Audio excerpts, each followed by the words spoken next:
So this is going to be an interesting one. I want to tackle what a story involving the game Shadow the Hedgehog would be like without the character Shadow the Hedgehog.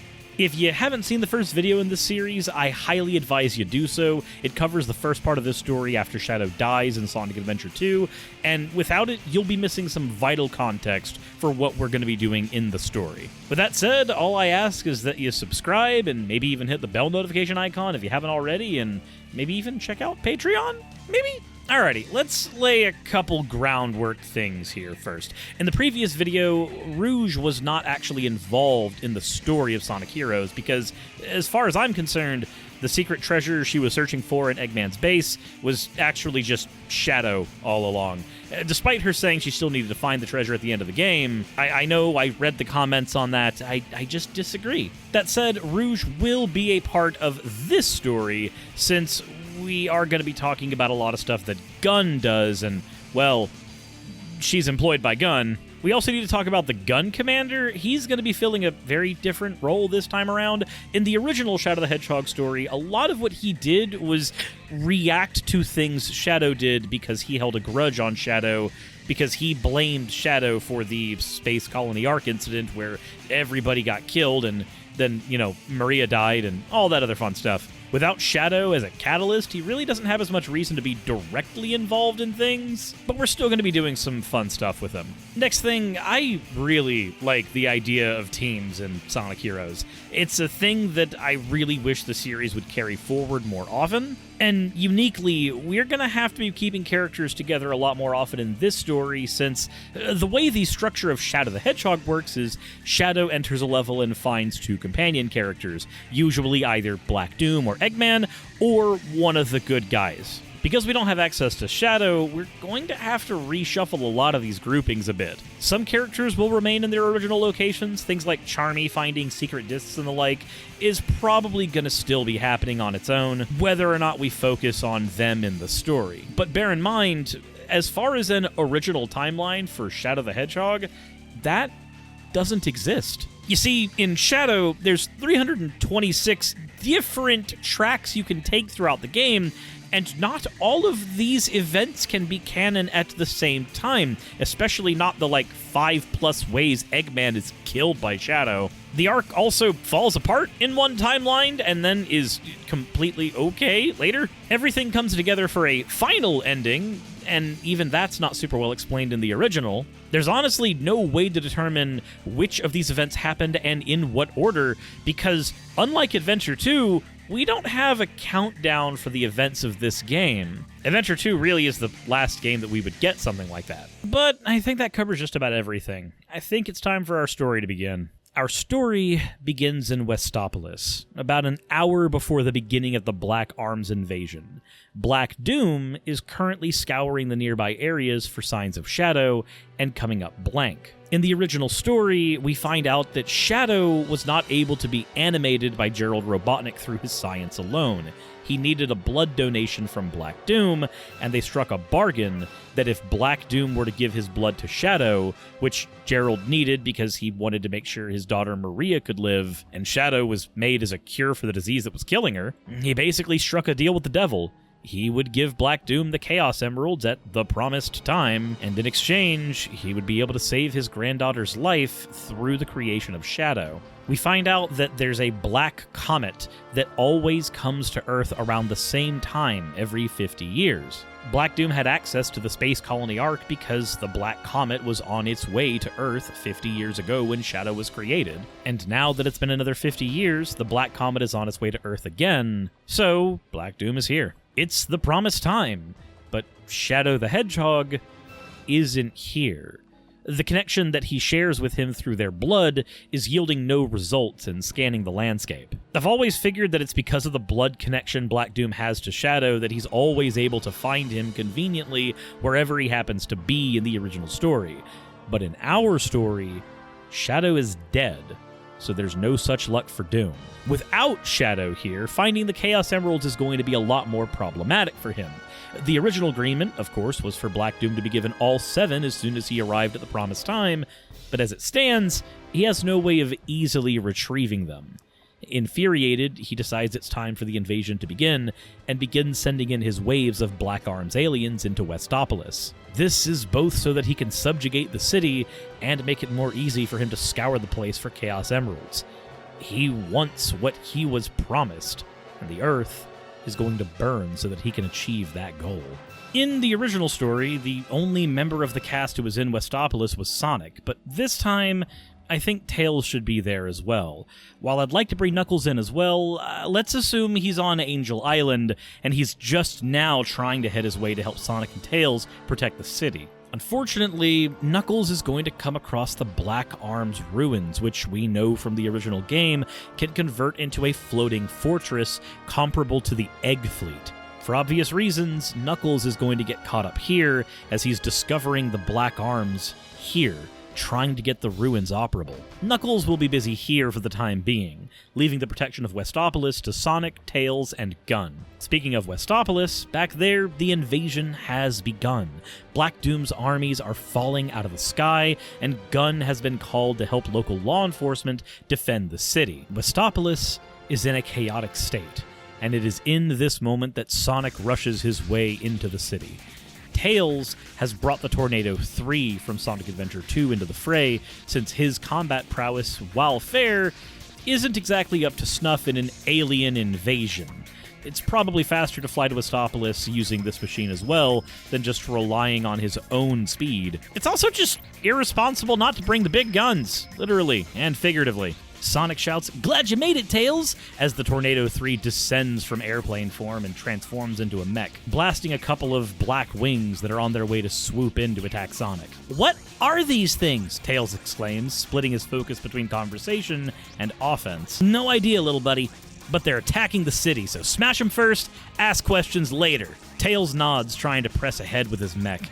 Sonic and Tails try to mow their way through as many Black Arms as they can in Westopolis, and also have to take time to save civilians. Sonic wants to spend more time just pounding the Black Arms forces into mush, but he's having to spend the majority of his time rescuing what citizens are alive and available, while Tails is focusing on taking on the various Black Warriors and Black Wings that are infesting the city. As they make their way deeper and deeper into the city, though, slow going as it may be, an alarm goes off in the Tornado 3. Tails' Emerald radar is going off, and he shouts to Sonic that there's a Chaos Emerald nearby. Sonic, who was about to rush into another building to look for survivors, stops cold. The Black Arms are wreaking havoc and causing more death than any Eggman invasion he has seen, and the last thing they need are them getting their hands on the Chaos Emeralds, whether they even know what they are. Problem is, Sonic can't exactly focus on saving people and searching for the Chaos Emerald, and Tails, he really doesn't want to leave him alone dealing with this many aliens. To make matters worse, spending time deliberating on the topic is only going to cost more lives. The Black Arms are literally collapsing buildings and infrastructure all around. There are multiple skyscrapers in Westopolis, and there are thousands of people that he needs to help. Trying to think quickly, Sonic yells to Tails, "Hey!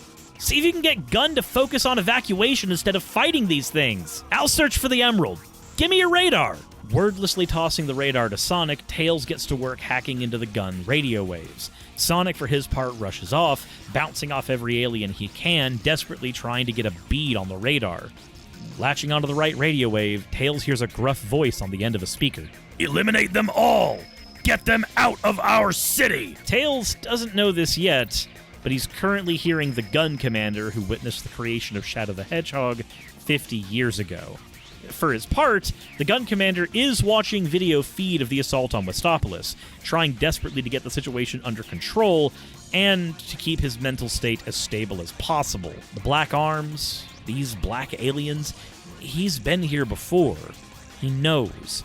He's seen Black Doom bargaining with Gerald Robotnik. He knew one day the demons from his past would come back, but he hoped they never really would. Repressed traumatic memories and the terrors he witnessed on the Space Colony Ark come flooding back. Shadow the Hedgehog, that giant devil-like alien, Gerald Robotnik, Maria. These Black Arms aliens needed to be eliminated at all costs. He knew the second that Shadow the Hedgehog had been freed from stasis that this is what would come next. and for his part, he was glad that Shadow was already gone. Suddenly, static starts crackling over their radio systems. And it's at this moment that he hears a familiar voice through the static. One he had come to recognize ever since the incident with Dr. Eggman in Station Square. Hey, can you hear me? Is this working? The signal is fine on my end. Good. You should be able to hear me. Is this gun command? Tails! This is a secure line. You are compromising national security, and you will be dealt with accordingly. How do you know I'm... should have figured. National surveillance is your Look! You can't deal with me. You guys already tried that. I need you to get your troops to evacuate the city. It's incredibly important. What makes you think Gun is going to listen to you, Fox Boy? The gun commander's blood is starting to boil at this point. He was already struggling to keep it together with all of these monsters from his past clawing their way through his city. This breach in security was going to be the last straw that threw him over the edge. Look, if you don't listen to me, the black aliens will get not 1, but 3 Chaos Emeralds. Tails' voice rings true in his head through the cacophony in Westopolis. 3 Chaos Emeralds? In that city? There's no way, but he's not exactly in a position to gamble on that, though. The Chaos Emeralds are incredibly powerful gems that can be used to power all types of Doomsday machinery. The Eclipse Cannon that almost destroyed their world was powered by those gems, but something didn't make sense. If he changed the priority to evacuation, then the Black Arms would just override the city that much faster and get to those Chaos Emeralds before they could do anything about it. Realizing things aren't adding up, he starts spitting back to Tails. You have 30 seconds to explain to me why changing top priority from assault to evacuation will somehow make it less likely that these aliens will appropriate the Chaos Emeralds. Luckily for Tails, he already has an answer, and he tries to explain that Sonic is focusing on evac duty right now, but because of that, he can't focus on retrieving the emeralds from the Black Arms. The gun commander decides to weigh his options.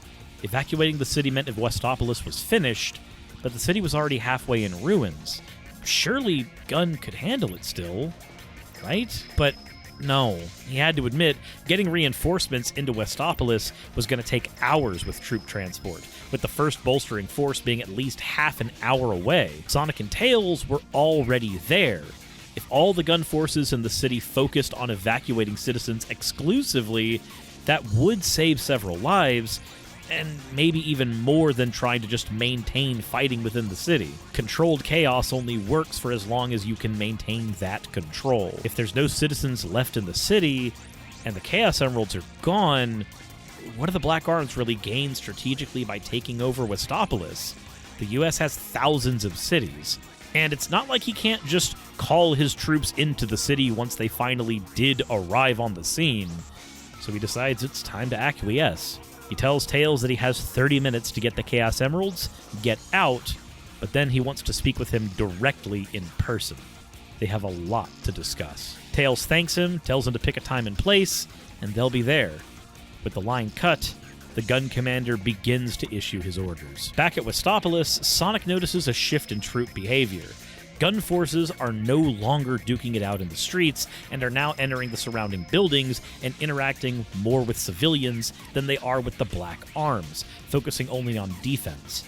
Seems like Tails must have done it, which means he gets to focus up now on scoring the Chaos Emeralds, but it also means the Black Arms are about to be that much more dangerous. Without Gun actively distracting them, the chaos is no longer under control. Luckily for Sonic, the Emerald radar begins to go off like mad. The only problem is, there's a bunch of Black Armed soldiers who are now staring him down. They ready their weapons, and Sonic readies a spin dash, aiming directly for the pile of rubble between the surrounding Black Arms aliens. He goes off a hunch that the Emerald is buried under this pile of concrete and steel, and with a mad dash through the rubble, Sonic finds that he was right. Grabbing the Chaos Emerald, he bursts out the other side of the scattered concrete, and not a moment too soon, as a laser from the sky had just come down to try to vaporize him. Sonic turns around to the Black Arms aliens, who are now the most immediate threat, but sees that they've all started to drop to the ground one by one. Tails has caught up with the tornado, and he's landing shots back to back. Sonic tosses the radar back to Tails and says, "Look, our job's just about done. The city's being evacuated, and the Chaos Emerald's safe. Let's see what we can do to stop the invasion. Tails shakes his head and takes another look at the Emerald radar. Sonic, we've got a problem. There are 2 more Chaos Emeralds in this city. Say no more, Tails. Let's get those emeralds away from the aliens, and then take on the head honcho behind all this. With that, Sonic and Tails continue to march into the heart of the city, following the radar when they're not busy defending themselves from more Black Arms conflicts. In the original game, Sonic would continue on to Lethal Highway after Westopolis. Knuckles would operate in Glyph Canyon, trying to keep Black Doom's flying fortress grounded, and Rouge would be on the internet. With zero explanation. And no, I mean, like, literally, she's in the internet. Now, when I wrote this story, this was the one time that somebody had, like, hopped into a data stream in the Sonic series that I could tell. Sonic Frontiers has kind of changed that a little bit, but I'm going to keep the story written as I originally intended. Because a Chaos Emerald exists in the internet in this part of the story. And I'm sorry, we're not doing that. Instead, the Black Arms are going to try to attack central data servers at various points, but they're not going to be jumping into the internet itself. It's a cool idea within the context of the original game, but at this stage, there is no context given for how Shadow and Rouge make it into the literal internet. Because of this, we're going to be repositioning this Chaos Emerald and also repositioning Rouge. So, Knuckles finds a large entourage of black aliens in Glyphic Canyon, which, again, is actually just a flying fortress that the Black Arms positioned on Earth 2,000 years ago in order to prepare for the promised invasion time for reasons. Shadow the Hedgehog's a weird game. Somehow Black Doom never spent any time looking for the Chaos Emeralds, but he's apparently visited Earth every 50 years for the past 2 millennia, but it's the story we got, so we're gonna roll with it. So, Knuckles, in arriving in Glyphic Canyon, sees a familiar face in combat with a Black Arms annelid. These are the worms that burrow into the earth and tunnel for the Black Arms, right outside what looks to be the entrance to a temple. The worm is towering high, but Rouge the Bat is nimbly avoiding its attacks and constantly trying to kick at its head in between its strikes. What in the hell is that Batgirl doing here, Knuckles thinks to himself. Surely these old ruins have been plucked clean of any lost treasure years ago. He begins to descend towards her and starts to feel a strange yet familiar pull. No time to think about it right now. There's aliens everywhere, and while Rouge is holding her own against the giant worm, there's no telling what will happen if she gets swarmed. With a single punch, Knuckles slams down on the worm from the air, staggering it and forcing it to burrow for temporary safety. Knuckles? She exclaims. Shouldn't you be guarding your lovely Master Emerald? Rouge grins slyly at Knuckles as she descends to land next to him. Master Emerald is well taken care of right now. At the moment, these aliens will be a bigger threat to it and my island than any would-be thieves might be. And you're welcome for the save. Rouge elbows him in the rib really quickly before saying, I had him handled. Nothing stands between me and my jewels. You know that. At the sound of the word jewels, the familiar tug aches in Knuckles' chest again. A Chaos Emerald. That's why she was here. The ground below them begins to shake, and Knuckles turns to Rouge and says, I can berate you for your ill-gotten hobbies later. For now, I think we need to get out of here. With that, they rush down the stairs in the temple to find something strange. There's 8 black aliens operating a giant green crystal of some kind. The crystal begins to spin faster and faster as they manipulate it, until finally, the place begins to rumble even more than when the worm was burrowing. I'll make you a deal, Batgirl, he begins. Help me stop whatever these black aliens are up to, and I'll help you find whatever treasure you're looking for. Rouge beams at him at this. Oh? Do you really mean it? It's all a girl could ever ask for. You've got yourself a deal. Let's take on these pests. Whatever they're doing can't be. But her wrist begins to beep at that moment. It's an incoming call from gun headquarters. But between her conversation with Knuckles and the sound of the communication device on her wrist, the Black Arms aliens have turned around to assess where all the noise is coming from. Drat, she exclaims. Should have put it on silent. Oh well. Ready, handsome? Knuckles nods, slamming his fists together to get ready for the oncoming battle. From here, Rouge and Knuckles would fight through the Black Arms forces and eventually retrieve the Chaos Emerald that we've conveniently relocated to Glyph Canyon. They'll also be successful in stalling the Black Arms forces, but it's just a stall. In the original story, even if you take the path of grounding Glyph Canyon's fortress, Black Doom still gets the thing airborne. This is because in the original and in this story, the actual green crystals aren't destroyed, they're just deactivated. Black Doom will still ultimately be successful in operating as Flying Fortress once Knuckles and Rouge are no longer actively stopping it. And again, this is what happened in the original story, and we're sticking to as much of that as possible. Back in Westopolis, Sonic and Tails will find their second Chaos Emerald being guarded by a hulking monster, Black Bull. But before engaging with the creature, Black Doom appears in the form of his Devil Eye to interact with our heroes. You look just like that mural the Doctor based his designs on. This should be interesting. Sonic and Tails turn to the Devil Eye, and Sonic retorts, "What are you talking about? Doctor? Mural? Better question, what the heck are you doing here?" Black Doom laughs and responds, Earthlings really don't know their place. You don't get to question me. Black Bull, annihilate these pests and get that Chaos Emerald from them. The battle with Black Bull begins, but honestly, I don't think he's going to be too much of a threat for one main reason. They have the tornado.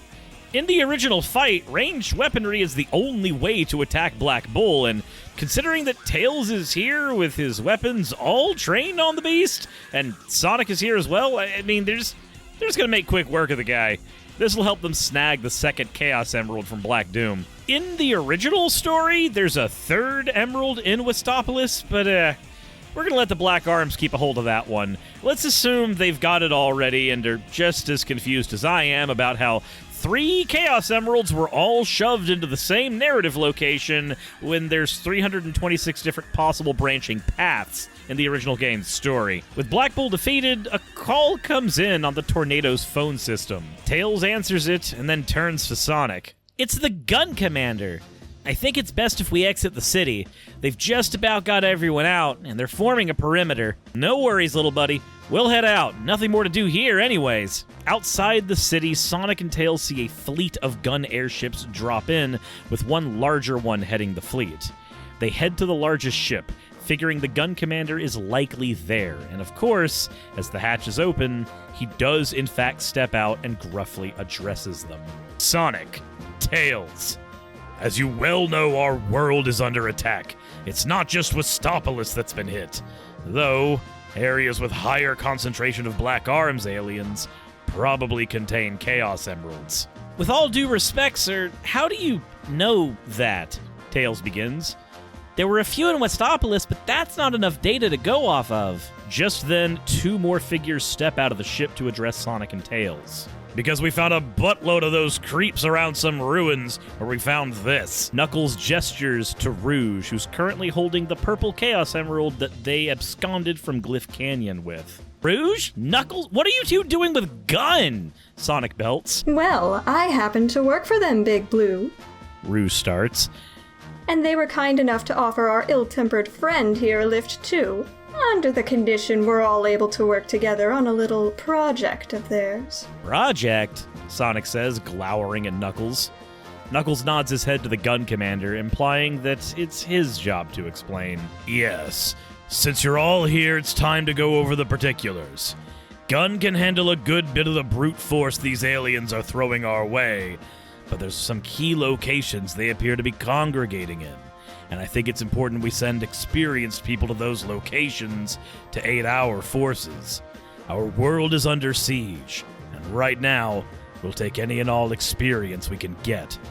There might even be a pardon on the table for particularly illegal activity that some of us present may have been involved in recently." The Gun Commander gestures to Tails, who, had recently hacked into Gun's database of radio waves. "In any case, if you're able to cooperate with Gun, We can fight off these invaders much more effectively, I think. Do we have a deal? Sonic nods his head. As long as you guys don't plan on putting me in jail again, I guess we can play nice. With a clap of his hands, the gun commander replies, Excellent. Then I have some locations I need each of you to head to.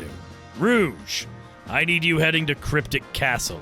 It's a known Eggman base, and he's bound to cause us problems, even with the black aliens attacking us. Sonic, Tails, Knuckles, you should head to Circus Park. It's another Eggman base. I want to make sure he doesn't get a chance to attack us in full force while Gun is busy trying to hold off these invaders. Do you all understand? Accepting each of their missions, Team Sonic would use the tornado to fly to Circus Park, and Rouge will be airlifted to Cryptic Castle. At this stage in the story, Charmy B is, he's looking for those secret discs in Prison Island. And honestly, I think we can just say he succeeds doing that without the aid of Shadow. With Gun on the island and no Shadow for Black Doom to manipulate into attacking the soldiers, I'm pretty sure they can at least stalemate with the Black Arms long enough for Charmy to do his job. Cryptic Castle will be where Rouge is dropped off, and that is where she's going to discover Amy, who's currently trying to track down Cream. We know from the original game that the Black Arms have infiltrated the castle, so Rouge will have to gather whatever intel she can on Eggman's plans while helping Amy look for Cream, and destroying whatever Black Arms aliens they can along the way. During the events of Cryptic Castle, however, we run into a problem.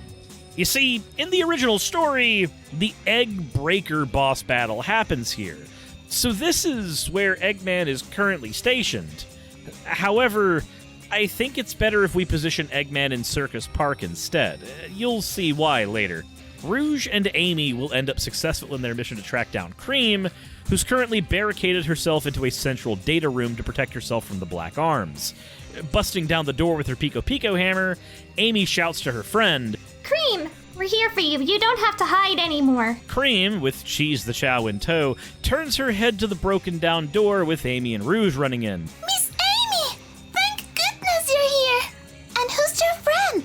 Amy takes a moment to introduce Rouge and Cream. Remember, in the Sonic Heroes story, Rouge didn't take part in our first part, so this is effectively the first time that Cream is meeting Rouge the Bat at all. Well, it's a pleasure to meet you, little lady, says Rouge in her most pleasant voice, partially distracted by all the Eggman tech in the room. Luck must be on her side, with Cream hiding in exactly where she needed to be to see what Eggman's forces were up to and report back to her superiors, and also to get a little bit of extra data for some other clients. So, you hid in here to protect yourself from those aliens, huh? Yeah, they were mean. Rouge notes that Cream is largely unharmed. How did you manage to get this far? Cream pipes up. I had Cheese to protect me. She starts excitedly shadowboxing next to Cream, while Amy laughs and walks over to pet the little Chow. Rouge ponders for a moment.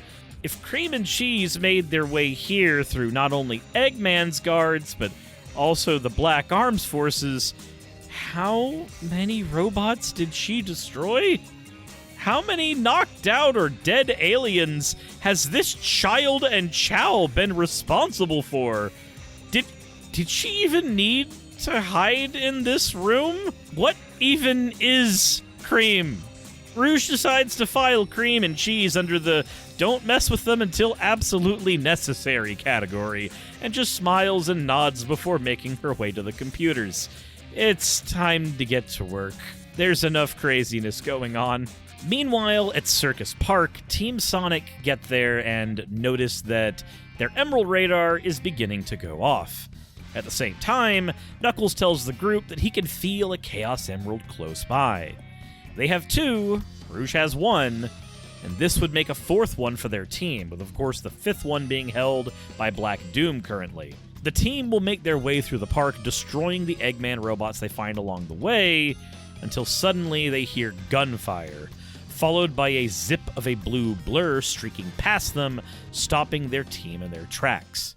Team Eggman has intercepted Team Sonic. Well, well, well. If it isn't my old nemesis and his inconvenient friend. seconds. Eggman begins with a guffaw, Metal Sonic materializing next to him with Omega bringing up the rear, reloading his arm cannons. Eggman, Sonic explains, we know you've got a Chaos Emerald here, and we're here to take it. Eggman bellows, you've got a few on you as well, it seems. Why don't we have a bit of a wager? If you survive the next 10 minutes, maybe I'll consider showing you mine.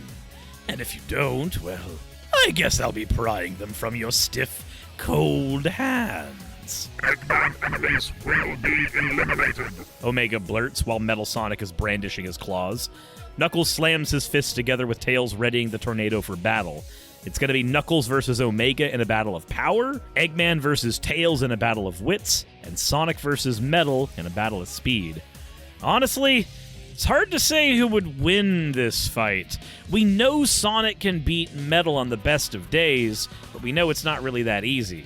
We know Tails can beat Eggman when he's in the brink of emotional distress, but they're both in their mechs, and honestly, ignoring plot armor stuff in Sonic Adventure 1 and 2, this battle's a bit of a toss-up. Honestly, I think it's best to say that they're gonna tie. This just leaves Knuckles versus Omega. Now, on the one hand, Knuckles is incredibly strong. He would be able to match Omega blow for blow, if not better. And in the original story, Omega had the advantage of starting off at range and being a surprise enemy that nobody knew about. This time around, though, Knuckles has already fought Omega once before. He's a lot more prepared for the massive amounts of gunfire that Omega's going to have. Not to mention, this is Knuckles fresh. He hasn't just come off of the end of a gauntlet of all of Eggman's best, he's just had a few scuffles with the Black Arms. All in all, everybody's a lot more prepared on Team Sonic this time around. Omega is one of the most advanced combat robots Eggman has made, and honestly, I believe this is because Omega's part of an arms race against Gun. He's got access to flamethrowers, missiles, machine guns, and, you know, his fists. I decided to leave this fight up to Twitter, though, and, well, 68% of you seem to think Knuckles comes out on top.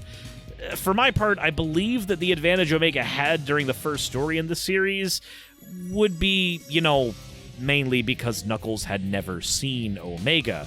But much like how Sonic can beat Metal Sonic more since he's been learning his patterns over the years, Knuckles should be able to do the same. He has seen Omega fight. Now, he's got a bit more of an edge. But here's the thing.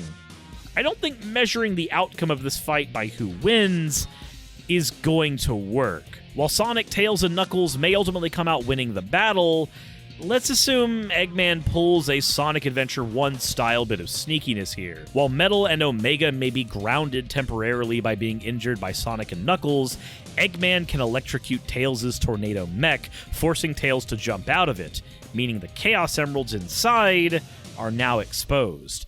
In that moment, he orders Metal to break away from his losing battle with Sonic to retrieve the emeralds from the mech and escape. The second Tails exits the mecha, Eggman's plan comes to fruition.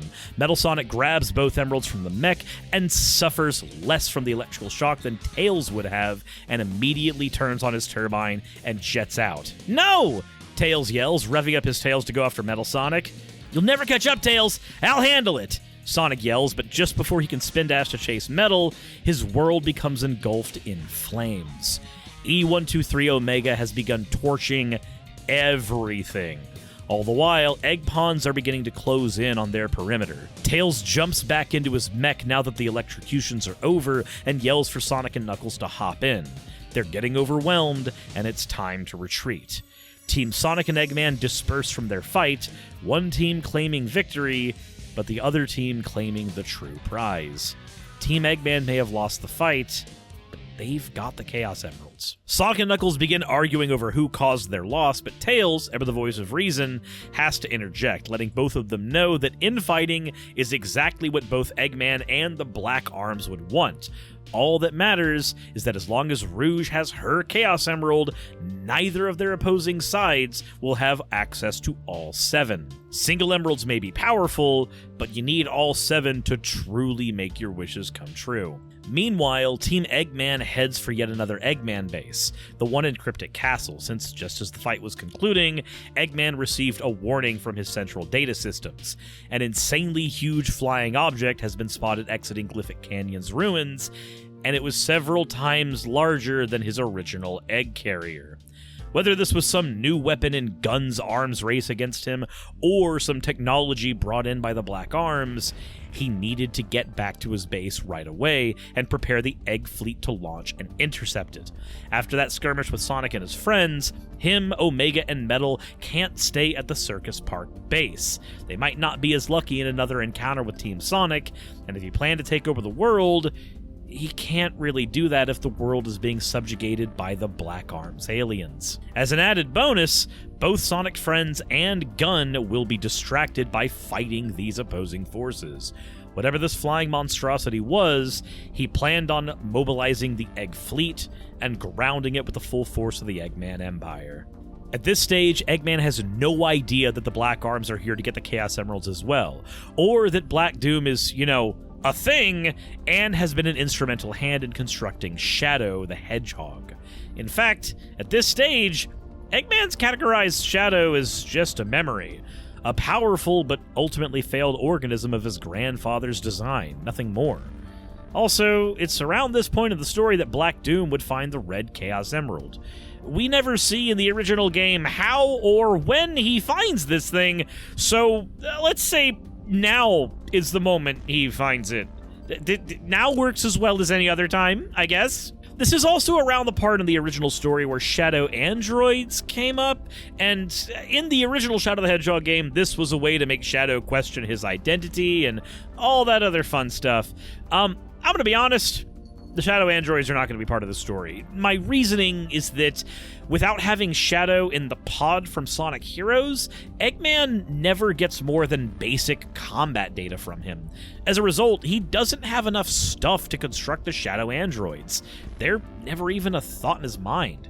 Since in this timeline, he's keeping Metal Sonic and Omega on hand, he doesn't really need the androids the way he did in the original story. Back to Cryptic Castle, though, Cream, Rouge, and Amy are still at the Cryptic Castle base. Amy is guarding the front doors to make sure that nothing can get in, and Cream, bored as ever, is asking Rouge what she's doing on Eggman's computer.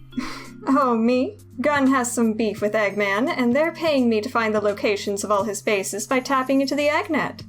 With that info, they plan to try to decommission as many of them as possible. Cream peeks at the screen and sees a blue monster that looks like it's made of water, the same kind of water that her chow was made of, actually. But it looks a lot scarier than cheese. It looks downright terrifying. That doesn't look like an Eggman base, Miss Rouge. Rouge minimizes the screen quickly and turns around to pat Cream on the head. Just a little extracurricular work, little one. I think we're just about done here. With that, Amy turns towards them and says, We've been here for hours. It's definitely time to leave. What if Eggman shows up? Rouge tut-tuts for a moment and says, He can't be at all of his bases at once. Based on the data I found, he's got at least 15 up and running right now. Not counting abandoned bases and ones under construction. Between the Black Aliens and Sonic's team causing trouble in the Circus Park base, I doubt this one will be on his radar immediately. Amy nods, reassured briefly by Rouge's logic. It's not like the time hasn't been kind of enjoyable. Eggman's robots aren't exactly trying to break into this room in particular, since they're busy fighting off the Black Aliens. I'm calling in a transport to get us out of here now that I've got all the information I need. And with this little one in tow, it looks like everyone's missions are all accomplished. Now, at this point of the story, you'll notice that aside from Charmy, Team Chaotix have been very absent. For their part, I believe that the reason we find Vector on the Space Colony Ark in the original game, trying desperately to find the computer room, is likely the end result of both Espio's and Charmy's actions in the original story. Whatever data they gather from the secret disks and the net hacking that Espio and Charmy are responsible for respectively, likely leads Vector to look for the final clue of their mystery on the Space Colony Ark. The original game gives us no information on what mystery they're trying to solve, just that it involves hacking into one of Eggman's bases. So, let's have fun with it. Let's say, just like in Sonic Heroes, Team Chaotix are working for an anonymous client. And to make things a bit more spicy, let's say the Eggman base they're heading for is the exact one that Team Eggman are on the way to, so they can launch the Egg Fleet. Here, I think Team Eggman would make it to Cryptic Castle Base around the same time as Team Chaotix. Team Chaotix's target is the very same computer room that Team Rose is currently held up in. And unfortunately, this is exactly where Eggman's team is also headed. Both teams try to fight their way through waves of black aliens, though Chaotix is going to make much slower progress thanks to having to handle both Black Arms forces and Eggman's robots. Amy hears the increased commotion outside the walls of the computer room and begins to ready her Pico Pico hammer. Uh-oh. Girls? Looks like we've got company. Cream begins to do breathing exercises, telling herself to be brave, and Rouge begins mapping out the room for tactical spots to stage attacks from, hide, or in the worst case, retreat. Just then, the hastily remade doors that Amy had put up open once again, and Eggman claims, Thieves! What are you three doing in my base? He begins to prime the weapons of his mech, and Omega and Metal, injured as they are from the fights with Sonic and Knuckles, are awaiting his orders. Amy just glares at Omega. He looks so much like Gamma, and it almost hurts. Well, good evening, Doctor. Rouge retorts. We were just finding a lost child here and making our way out. Surely you can forgive the trespassing under the circumstances. And besides, it's not like you don't have more important distractions to deal with, Eggman laughs. You just have to appreciate these dramatic sudden deadlines. As it turns out, I don't have much time to deal with you. You're right, but I can spare enough to make sure you never invade my personal space ever again. With that, another team battle commences. Amy guns for Omega, overtaken with the memories of Gamma and how Eggman mistreated him. Rouge dashes to Metal Sonic. She's pretty certain that with the injuries it looks like he's sustained, she can outmaneuver him in the air, even though he's an equally aerial lifeform like her. This leaves Eggman to do battle with Cream the Rabbit. Well, little girl. It looks like your friends won't be rescuing you a second time.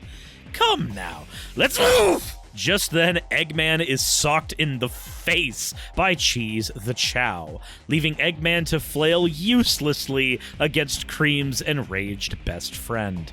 Eggman was concentrated on Cream, but in his hubris, he underestimated the tiny water monster that always tags along with her. Eggman could definitely handle Cream in a fight on his own, but truth be told, Cheese is tiny and can fly and can beat the crap out of Eggman from right inside his cockpit.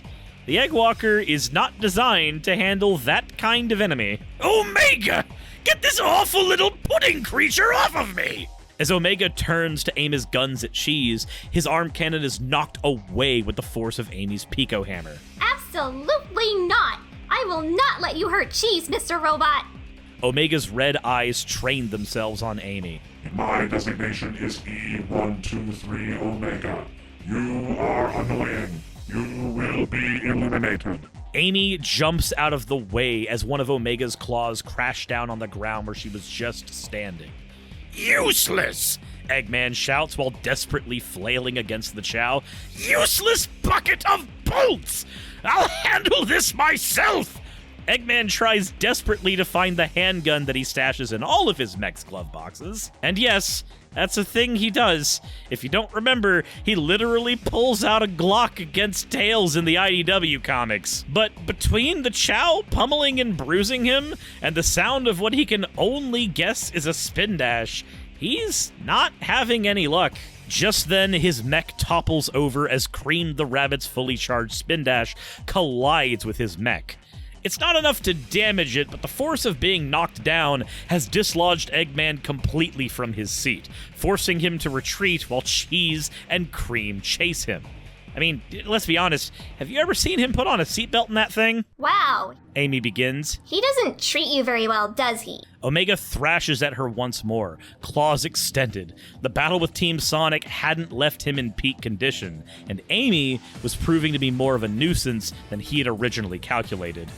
Because of you, I have failed the Doctor.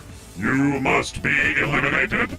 I will find myself in his good graces again once I complete my mission. Another flurry of Pico Hammer swings come his way, denting his exterior while Rouge continues to dodge attacks from Metal Sonic. What happens to you if you keep failing Eggman, huh? Amy retorts after the flurry, prepped to dodge another swing from Omega. Continued failure of any Eggman creation will lead to liquidation of current model for parts to create new and upgraded creations. Inefficiency is not tolerated. Instead of swinging his claws again, he trades out his hands for his Gatling guns and revs them while taking aim at Amy. I will not be liquidated. I will be the strongest. I will surpass all Eggman robots. Amy slams her hammer into the ground, bounding away from the first flurry of bullets, fully expecting a follow-up, but none comes. Could Omega be sparing ammo? He looked kind of beat up. How many aliens had he fought before coming here? It's okay to fail. Everyone does. It's how we learn and grow. I don't understand why Eggman wouldn't give you the opportunity to get better and live a little. How long do you expect to live if he keeps giving you missions that you might fail, huh? Tell me! Putting his gun away, because he's definitely starting to run out of ammo, Omega charges at Amy for a physical confrontation once more. Liquidation is not an option. I am the strongest. Failure is not an option. All Eggman robots are inferior. You are in the way of my master. You will be eliminated. Amy dodges again and swings her hammer at Omega's bottom half, bending the joints on his knees, knocking him off balance. I'm sorry for you. That doctor is no good. He doesn't have your best interests at heart. I can't imagine having to work for someone who would kill you just for being, well, normal. Omega, low on ammo and unable to stand properly, pivots towards Amy, dragging himself on the floor. I am not normal. I am the strongest. I will eliminate. He doesn't even let you have a personality, does he? Omega keeps crawling towards her, futilely swiping at her ankles, unable to stand and unable to shoot. Omega, it's okay. You've lost this time, but that's alright. It's okay to rest. Amy! Rouge shouts, swooping down and scooping her off the ground. Our ride is here, and I don't have time to incapacitate Metal Sonic. We need to go. Now! Below, Cream can be seen jumping up and down on Eggman while Cheese keeps zipping back and forth, utterly humiliating the Doctor. Amy shouts to Cream, and her and Cheese fly away with Rouge, holding Amy in her arms as they escape to a rendezvous point with Gun. Metal Sonic abandons his attempts to give chase in order to prop up the now broken Doctor. A very bruised and very angry Eggman limps his way back to the computer room with assistance from Metal, only to find the remains of Omega continuing to desperately scrape towards the doors. Forget it, Omega. You failed me. They're gone. Omega finally stops, the sounds of his joints and servos winding into resting positions. Useless. Eggman grumbles as he limps to his computer. He calls up footage from Westopolis, Central City, and his other bases, and even more locations the Black Arms are staged in, each bearing the mark of the destruction and occupation of the invading forces. Those idiots! They're destroying everything! How can I take over the world and expand the Eggman Empire like this? I'm at my limit. I have no choice. Send in the Eggman fleet! Charge! With that, he slams down a key on his console, and the scattered Eggman fleet ships begin to mobilize from his various bases to coalesce into the fleet we know of from Sonic Heroes. They're all going to converge at Cryptic Castle, and in the meantime, Metal and Omega are in desperate need of repairs. And Eggman, he needs a sandwich and a drink. Roundabouts now, Team Chaotix would finally have caught up with Team Eggman, but would not engage. Thanks to SVO's stealth technique, they can check the room to see if anyone is inside and wait till the coast is clear before going to get the data their client needs. Little did they know, only half of their mission would be here. They would soon discover that the other half of it would be on the Space Colony Ark. Teams Sonic and Rose regroup in Central City, with Team Rose having the new honorary member of Rouge, who begrudgingly accepts membership thanks to the insistence of Cream. After reporting the events of their battles with Team Eggman, Rouge gives the gun commander a flash drive with all the data she copied from Eggman's computers. No one is happy that Eggman now has 3 Chaos Emeralds in his possession, but at least they have 1. With the 6 of them together, maybe they can make certain the next Emerald will remain in good hands. In Sonic's universe, the President's office is located in Central City. So what's going to happen now is the gun commander is going to lead everybody into the President's office so that he can begin to explain the current situation to everyone, including the President of the United States. And yeah, I know it's goofy having the President of the United States added to this story. I know, but he was in there in the original story, so we're going to have him here. After everybody's caught up to speed, the President steps up and begins to give them the next bit of the briefing. We've received reports of a giant floating fortress heading for the city, the President begins, showing all 3 of them a slideshow of images taken from the fortress. Knuckles and Rouge gasp, both recognizing the ruins of Glyphic Canyon. It seems the Black Arms were trying to bring this machine online when you were there, Agent Rouge. Regardless, that's not all. The Egg Fleet has been mobilized as well. Yes, Sonic, he's managed to bring that back too. Sonic slams a fist into the table. That egghead just won't quit! No matter how many times we ground his toys, they just keep coming back! Ignoring the outburst, the gun commander pipes up. There's more information to consider. 1, we've assessed where the black aliens are staging their attack from. Every 50 years, a black comet appears above the Earth for a short while. We've traced energy signatures from the locations where the Black Arms aliens have been spotted, and they all lead back to that comet. Somehow, Black Doom is bringing aliens from that comet down to Earth. Knuckles pipes up, so we destroy the comet, we can clean up the rest of those aliens on Earth, and they can't send in reinforcements. The gun commander nods and then says, unfortunately, we don't possess a weapon with that much destructive power, so we'll have to come up with something else. And at this point, Tails raises his hand. Yes, Tails? The President asks with the gun commander's nod. Sirs, I think we already have something that can do that. The first Bernoulli spherical space colony, the Ark.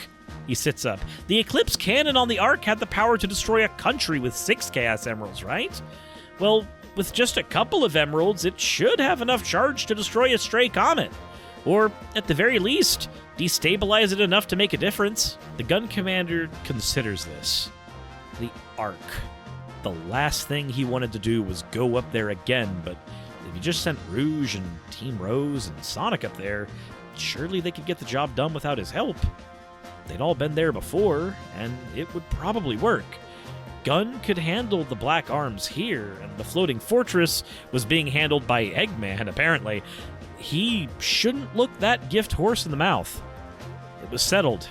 Our heroes were going to the Space Colony Ark. Now, in the original game, the last emerald could be found on the Ark. For our purposes, we're going to keep that emerald there to be discovered by Teams Rose and Sonic. They do have the Emerald Radar, after all. Team Chaotix would get half of the information they need from the Eggnet and whisk themselves onto the teleporter in the base to get to the Space Colony Ark themselves, realizing they needed access to not only Eggman's information, but also Gun's. Now, what mystery are they trying to solve? Well, let's just say that their client has commissioned them to look into the artificial chaos program that Gunn was involved in. And while the EggNet contained all the information on the original chaos, the Space Colony Ark is where the artificial chaoses had been developed. So the data they needed would be there, and luckily, as we learned in Sonic Adventure 2, Eggman has teleporters that go to the Space Colony Ark for, reasons, I guess. As for Eggman, he's going to let automated repairs take care of Metal Sonic and Omega. They're going to be mostly out of commission for most of our story. Metal Sonic's not as banged up as Omega. Something Rouge isn't going to do the same beating to you as Amy is with her hammer. So effectively, Omega is offline, but his logical processors are still running. Right now, they're calculating the probabilities of successfully completing multiple Eggman missions and how many he'd be able to fail before the possibility of his decommission becomes a reality. Eggman's fleet is enough to overpower the ancient Fortress Black Doom commands. The reason I think this is because in the original game, you need Shadow's help to make sure that the Eggman fleet does not defeat Black Doom's Flying Fortress.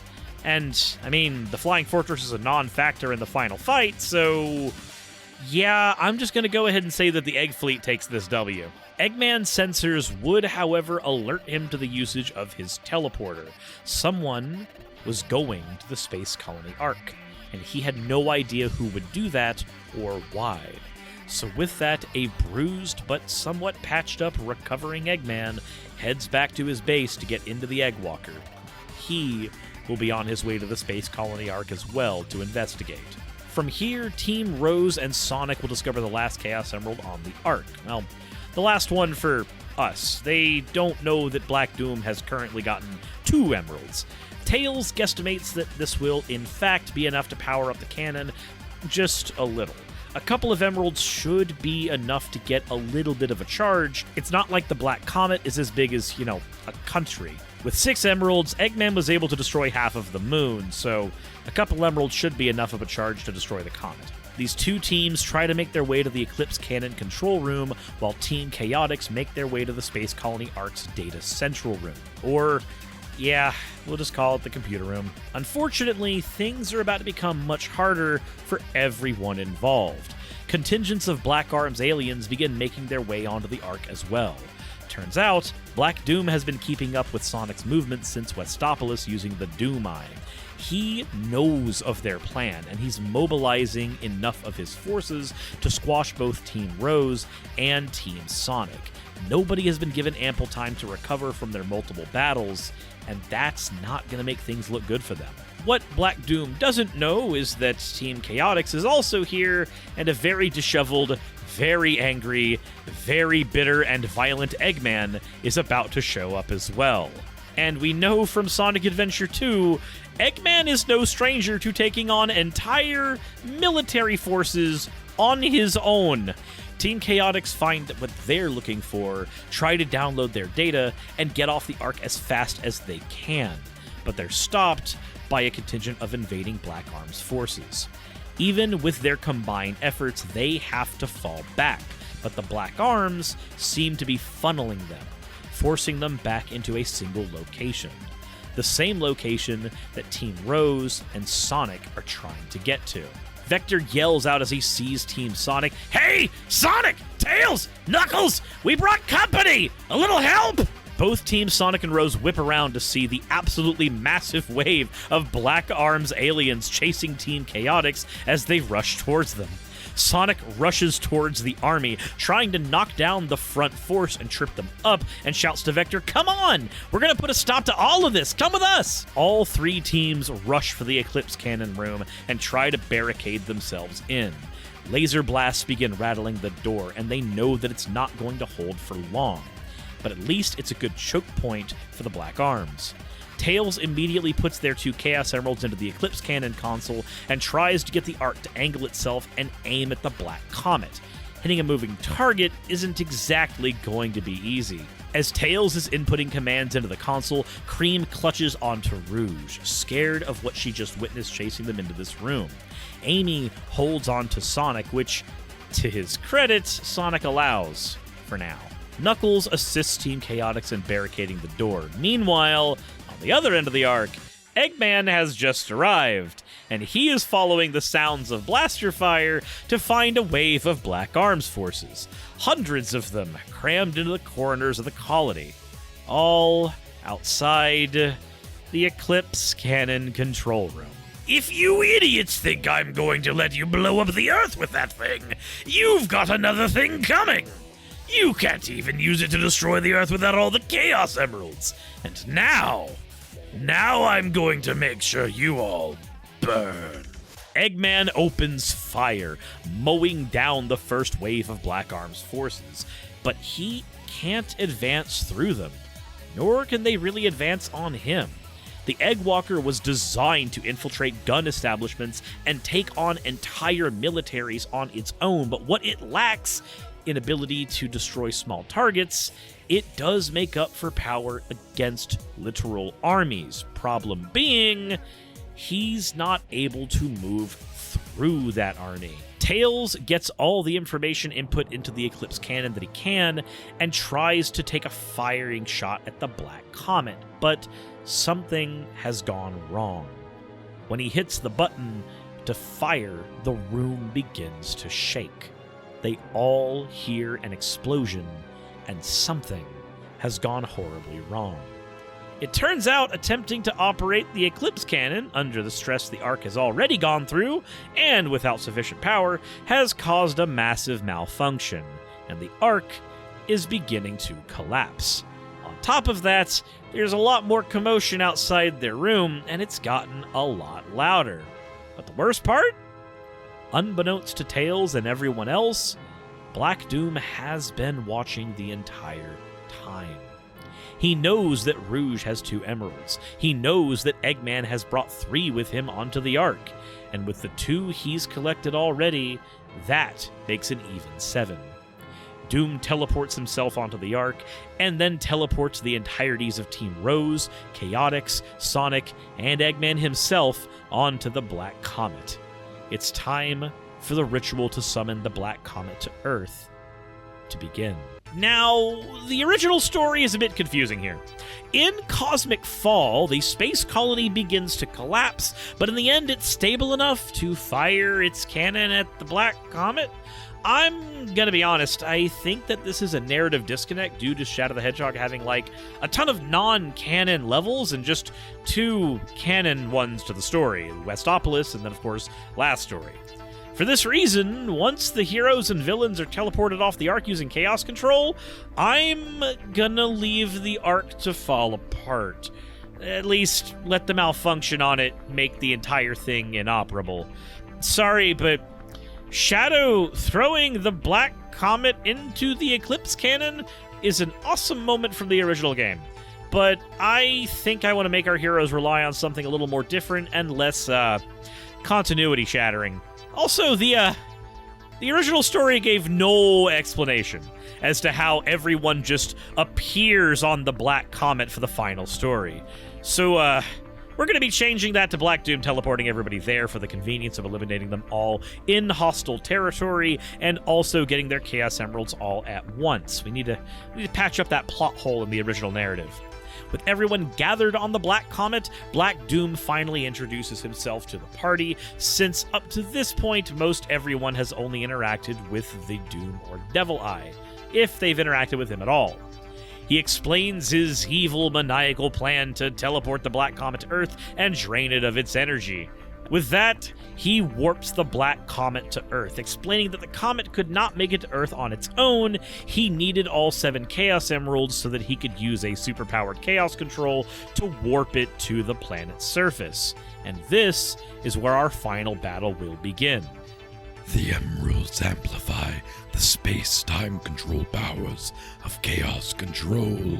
That is why a deal was struck with Professor Gerald Robotnik. The Black Arms needed the Earth's resources to charge our fleet to full power, and he needed his ultimate lifeform project to be a success. The foolish man, so convinced that he could cure his daughter, that she would be safe and protected aboard the Ark.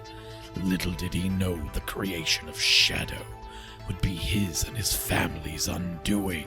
Eggman interjects, "There's no way you could have known any of that!" Black Doom waves him off dismissively before continuing. You'd be surprised the dark secrets Gun keeps in their databases. Monsters they wish to create and control, far beyond the destructive powers they feared from Project Shadow. You can leave in the part here where I hate doing Black Doom's voice. It physically hurts. Ow! Team Chaotix all exchange a concerned look amongst themselves. Their client had known about some of those projects, apparently, and had them on a case to discover everything there was to know about one monster in particular. A monster responsible for the calamity in Station Square, and whose visage had been used to create artificial monstrosities aboard the Space Colony Ark. They didn't know why their client had them looking into chaos. They just knew that they did. Rouge, on the other hand, wasn't under any kind of client privacy agreements and decided it was time to speak up. The artificial chaos. Everyone turns to Rouge, begging for an explanation, but Black Doom begins instead. It's true. Gerald's last remaining legacy. They might have been a wonderful boon to Gun in our conflict, as would have been the Eclipse Cannon. But you conveniently left that weapon inoperable. It seems Gerald's wish to use it against me will go unfulfilled. Eggman's blood begins to boil. He betrayed his own people for research? For Black Doom? The cannon was a gamble even I wouldn't have bet on. But something was holding him back, keeping him from launching anything other than words at Black Doom. At that moment, Cream tries to launch herself at Black Doom, shouting, You meanie! You're not taking our world! I won't let you hurt anyone! but something is wrong. Jumping off the ground for only a second, she lands face first, seemingly unable to move. Amy tries to withdraw her hammer, and Knuckles attempts to launch himself as well. Sonic attempts to rev into a spin dash, but each and every one of these attempts is met with the same strange resistance. Now, you'd think at this point of the story, our heroes would be doomed. You see what I did there? Anyway, you see, in the original timeline, everyone is stuck in stasis because of the gas, and these tiny Black Arms death leeches begin feasting on them. We are never given an explanation as to how the gas wears off in the story, or how they survive these leeches, only that they do. That's it. That gives us a whole lot of wiggle room for storytelling. We know that everyone can still speak, even while paralysis is setting in, so it's around here that I think Eggman would call for Metal Sonic to save them. After all, Eggman does have rudimentary teleportation technology, not quite up to the same kind that Dr. Starline will manage later in the series, but he can still do it. And we didn't let Metal Sonic get nearly as roughed up as Omega in the battle with Team Rose, so since Rouge spent most of her time ducking and weaving, that's going to leave Metal Sonic somewhat okay to help out with this fight. He won't be at 100%, not by a long shot. But to that end, Eggman will call for Metal Sonic with the last bit of strength he has before full paralysis sets in. Gun would intercept this transmission and also send what mechanical forces they could to retrieve the group. Meanwhile, Black Doom waits at the final section of the Last Way, resting after a job well done, or something. Again, like with a lot of stuff in Shadow the Hedgehog, we are not really informed about why he's here specifically in the original story. So, yeah, that's where he is. Metal Sonic would save both heroes and villains to get them to safety, but here's the thing. I'm not letting them out of stasis. They're still stuck. They don't show up during the final fight with Devil Doom, so we're going to go ahead and keep it that way. Again, we want to keep as many things as close to the original story as possible, with exceptions here and there. This means that as the Black Comet fires its hentai tentacles into the Earth and begins draining it and the life forms on the planet of energy, Metal Sonic is going to be the only thing left that can be the hero of our story. Technically. Eggman orders Metal to retrieve the Chaos Emeralds from Black Doom so they can work out a plan of some kind while the effects of the gas wears off. Metal Sonic makes his way through the Black Comet, dodging more Black Arms forces than actually fighting, since he is still kind of banged up from his fight with Sonic. He has not been fully repaired. Black Doom cannot sense his approach, though, since, unlike Shadow, Doom has no connection with Metal Sonic. Ah! Black Doom explains as Metal Sonic makes a mad dash for the Chaos Emeralds, knocking them out of his control. So at this point, he realizes that no matter what he does, these mortals simply will not accept his superiority or his rule. They will not just lie down and die. Fine, mortals. Have it your way. I wanted to save humanity from itself, but instead you insist on a swift end. With that, Black Doom begins to engage Metal Sonic in combat, but Metal's only goal is to get the Chaos Emeralds away from Doom. He tries to launch them all off the Black Comet as best he can. As long as they are away from him, that is all he cares about. Ultimately, Black Doom doesn't worry about this too much. He focuses more on crushing Metal Sonic than simply retrieving the emeralds. Like in the original story, as far as Doom's concerned, the Chaos Emeralds have done their job. He doesn't know anything about super forms or any of that stuff. He never really leads us to believe that in the original game, so yeah, he just lets them be. After successfully throwing the last emerald as far away from the Black Comet as possible, Metal Sonic makes a break for the surface, using his turbine to propel him off of the comet. He has enraged Black Doom a lot, and Doom is following closely behind. Off the Black Comet, Black Doom is intercepted in his pursuit of Metal Sonic by Gun and all of their combined forces in Central City. It's enough to give him pause, until he transforms into Devil Doom. Couple of things, I don't know why he didn't use the Devil Doom form earlier in the story of the original game, but, this is when he does it now, so whatever. At this point, Metal Sonic cannot handle him, and all of Gun's forces are overpowered and unable to harm him at all. At least for now. So he begins his rampage in the city. All the while, the sky is turning a deep shade of red as the planet begins to get sucked dry. Use whatever weird imagery you want for this. I don't need to know, and I don't care. Now, in the original timeline, this process only begins to happen before being immediately reversed by Shadow dislodging the Black Comet. But in our timeline, the comet is going to get much, much more intimate quality time with Earth. So much so that the very oceans themselves begin to shift under the effects of the comet. The tides begin to recess and a tidal wave begins to form, crashing into Central City's coast. Someone has appeared, and they are very, very angry with what is happening to their planet. Chaos Zero has awakened, and he has set his sights on Devil Doom. He begins to throw the force of the very ocean at Devil Doom, and while it's not enough to stop him, combined with the efforts of Gun, it is more than enough to slow his destructive rampage through Central City, where Teams Rose, Chaotix, Sonic, and Eggman are all held up with the President and the Gun Commander still trying to ward off the effects of the nerve gas. Now, what's about to happen here might seem like I've pulled a Deus Ex Machina, but I assure you, there is precedent in the Sonic series for this kind of thing happening. There is a moment near the end of Sonic Battle where a crater near Angel Island begins to flood with water in reaction to a threat posed by Emerald and the potential launching of the Death Egg into the planet. When the planet is under threat of subjugation, we don't really see chaos come up, but when the planet is under threat of destruction, there is a likelihood that chaos will appear. He does it near the end of Sonic Battle, and he also does it in the Archie comics after the Super Genesis wave realigned that timeline to be something a lot more manageable by Ian Flynn. The particular bit of story I'm going to draw from is from Archie issue 263. In that comic, Chaos comes to aid Sonic and Rotor, and they deduce that Chaos has been the one holding the tides of the ocean together since Dark Gaia had shattered all of the continents.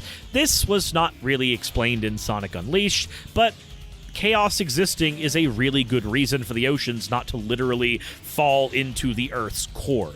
It makes sense within Sonic canon. Chaos is guardian of the Chow now.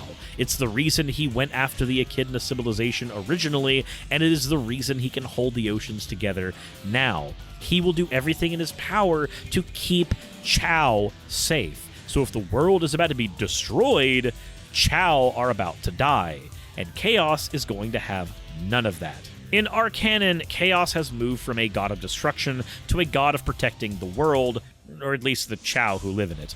When the world and them come under threat, much like when he took on the Echidna tribe, this is when Chaos is going to come out. But I don't think Chaos Zero is nearly strong enough to take on Devil Doom, even with the help of Gun and Metal Sonic. I really don't think this is going to be enough. It's also at this moment that I think Black Doom would have a bit of panic. So, here's the thing. Black Doom is a space traveler.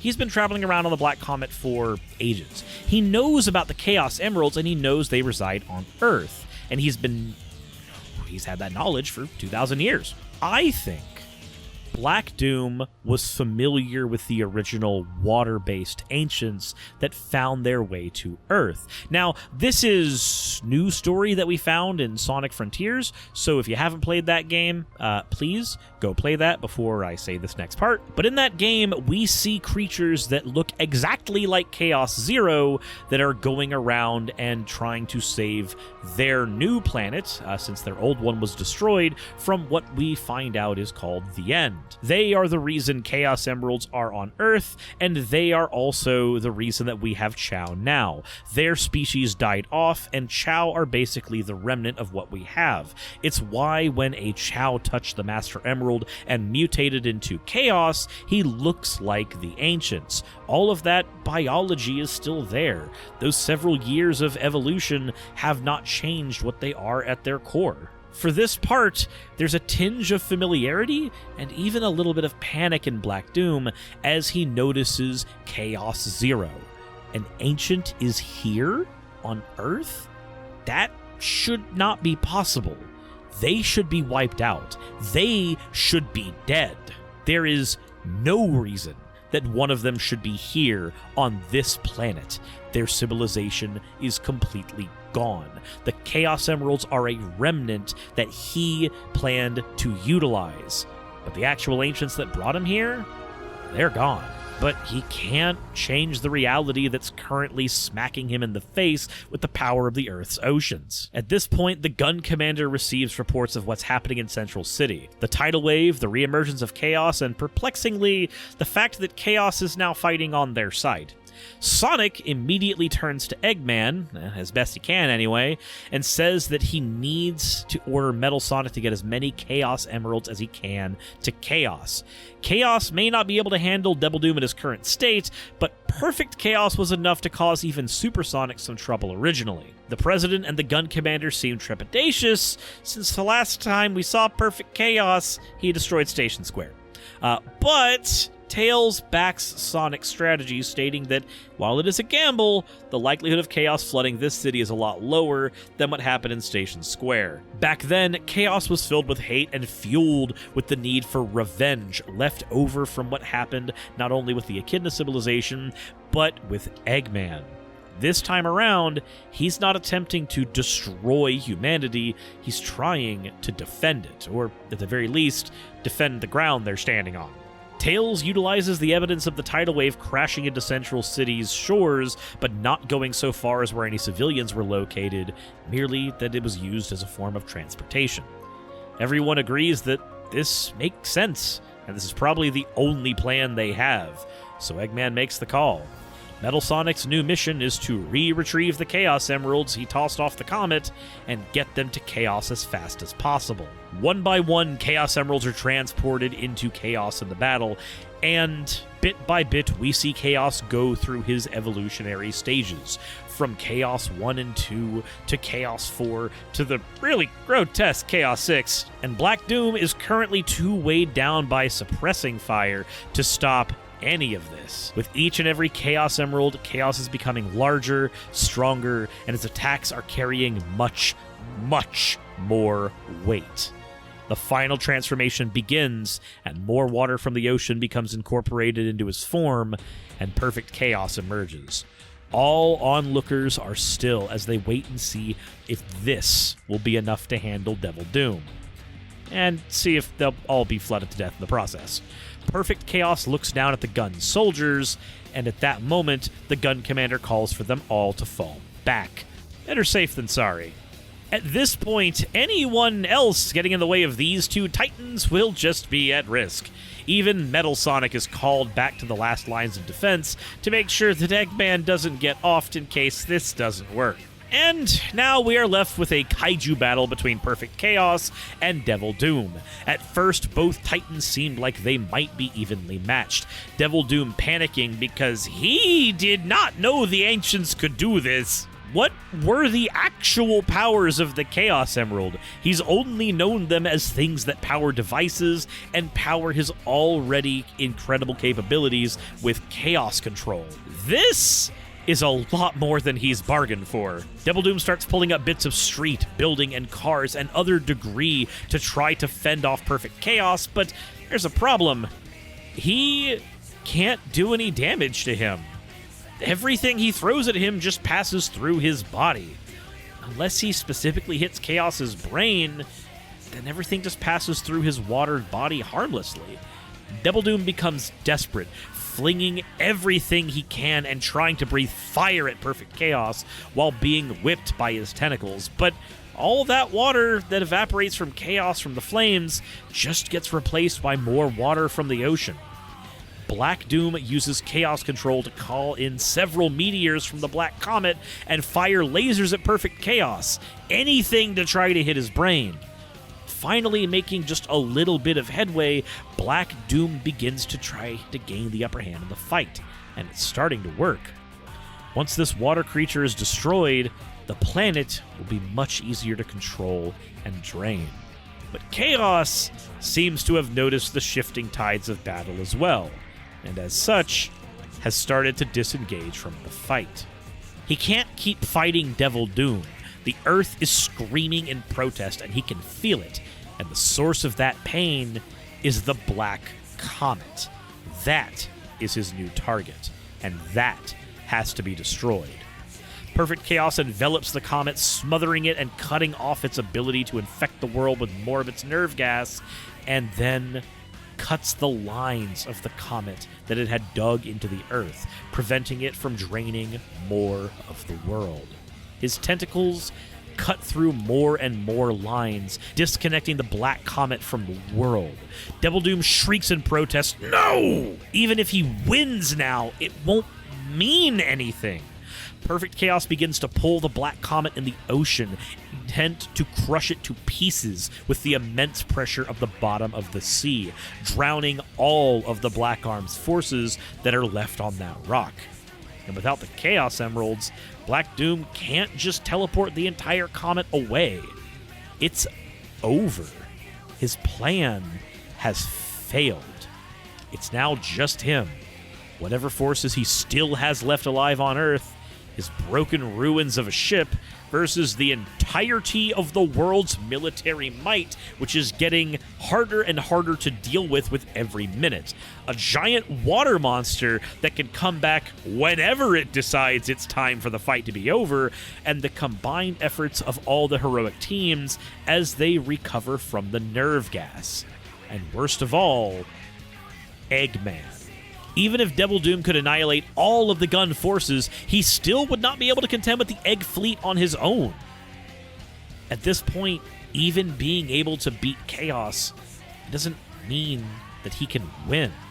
He doesn't have enough of his army left. He doesn't have enough of anything. He weighs his options and decides that unfortunately now, it's time to retreat. He immediately uses Chaos Control to teleport the remnants of his army and himself far, far away. It's time for a tactical retreat. He hadn't accounted for the forces of the world all banding together against him. He hadn't accounted for the very ocean itself to rebel against him. He hadn't accounted for one of the ancients to still be alive. Unlike in the original story, Black Doom is not going to be annihilated here, but he is forced to retreat. This will leave a ruined, but ultimately alive world in his wake. There's going to be a long time for things to recover the way they should, and the ramifications of this are going to be felt going forward in other stories that we tackle. But speaking of stories, that just about wraps up ours. Hopefully you enjoyed it, and maybe this will leave some room for some side stories to take place in and around the aftermath of these events. There's a lot of gaps to fill in between here and the events of Sonic Battle and 06. All in all, I think the struggles against the Black Arms are infinitely more difficult without the assistance of Shadow. I also don't believe that Chaos would return to finish off Devil Doom, since again, the actual threat against the world was the Black Comet. With that gone, Black Doom is just another kaiju. If he returns, Chaos likely won't be returning for that fight. Doom can't threaten the world the way that he used to. From this point on, like what happens in a lot of Sonic stories, a truce is going to be brokered between Gun, Team Sonic, and Eggman, while everyone licks their wounds and prepares to heal their world. Again. Now, going forward, I think I'm going to keep Rouge as part of Team Rose. In the IDW comics, I really enjoyed the dynamic she has with Cream, so I want to write more of that here. For those who don't know, she was also going to be part of Team Rose in the initial designs of Sonic Heroes, but she was slotted onto Team Dark when they decided to bring Shadow the Hedgehog back into the series. So this actually kind of aligns her to where she was originally going to be anyway. Without Shadow being here, I think it's probably proper to keep Rouge with Amy and Cream. Again, if you don't like this pairing, please read IDW. There's a story in there about a Chow race that turns out to be a front for an illegal breeding ring, and it's an abuse story where Rouge and Amy get to play off each other really well as Cream, and it is a fantastic story. Chow races and Badnik bases. Please, go read it. Now, you may wonder why this story had so much more narrative in it than the original Sonic Heroes story, and that's because, well, Shadow the Hedgehog was a more narratively focused game. A lot of stuff happens inside the levels and in the cutscenes, and there's a lot of unique character interactions in this game that are not in Heroes. I had a bit of difficulty figuring out which moments I wanted to deem as canon to the original story, but ultimately I decided to go with as many as I could manage. Now, I know that I didn't talk about Lava Shelter here, which is one of the final levels in the original game, but that final level was designated for Shadow and Omega to go through, so we didn't have much of a reason for it to be here. We already had a handful of Eggman bases, and with a bit of the story, the Rouge found that there are a shit ton more. Just consider Lava Shelter one of the 15 she found. I liked being able to base a lot more of stuff in Cryptic Castle as well. I like that level a lot. I like the Heroes version of it too. If there's one thing I might change about this, I would have liked to have given Team Chaotix a larger role in the narrative. The problem, though, is that they only have a handful of levels dedicated to them in the original game, and those levels, some of that had to be nixed from this story because I kind of took cyberspace out of things. I might have left cyberspace in had I played Sonic Frontiers after writing this story, because again, the idea of the cyberspace-type levels had not really been properly narrated until Frontiers, but anyway, we're keeping it as we are. But this leaves Charmy B on Prison Island as really the only interaction with Team Chaotix prior to talking with Vector on the Ark. Which, that leaving the Space Colony Ark level where Vector and Shadow were trying to find the computer room, that kind of presented us with another problem. In that level, the Space Colony Ark begins to collapse and yet somehow is still intact enough to use the Eclipse Cannon at the end. I still don't understand that. I decided it's probably best to keep the Space Colony Arc falling apart as it was in Cosmic Fall, and just leave it at that. With that, I am glad that both Sonic Battle and the Archie comics do feature a return of Chaos Zero, since it did give me a foundation to work with to justify his return to the story. But with that, I want to hear from you guys now. Are there any side stories that you think would happen between now and this alternate universe version of Sonic Battle and Sonic 06? Are there any specific character interactions you want to see more of? And are there any things that you would want changed about how this particular narrative played out in this video? I do want to thank all of you for watching the initial What If Shadow Died video, and that was an idea that I've been working on for a while. Thanks to Channel Pup and Smacko, it was finally able to come to life into something that I'm honestly really happy with. If you haven't followed either of them, they're an integral part of this video and the last one, so please check out both Channel Pup and Smacko. Smacko took care of the artwork, Channel Pup took care of the editing. If you haven't followed them on YouTube and Twitter, their links will be in the description below. They are both amazing content creators in their own rights. Please check them out. They're also good friends. Do that. If you haven't subscribed already also to this channel, please consider doing so and click the bell notification icon. If you haven't already done that and want to support me, please maybe even consider checking out my Patreon. It supports all the work I do on various channels. And I just want to thank you for checking out this video. It's a long one, but I'm glad we got through it together. Thank you all for watching this, and until the next story discussion, as always, everyone, insert end of video tagline here.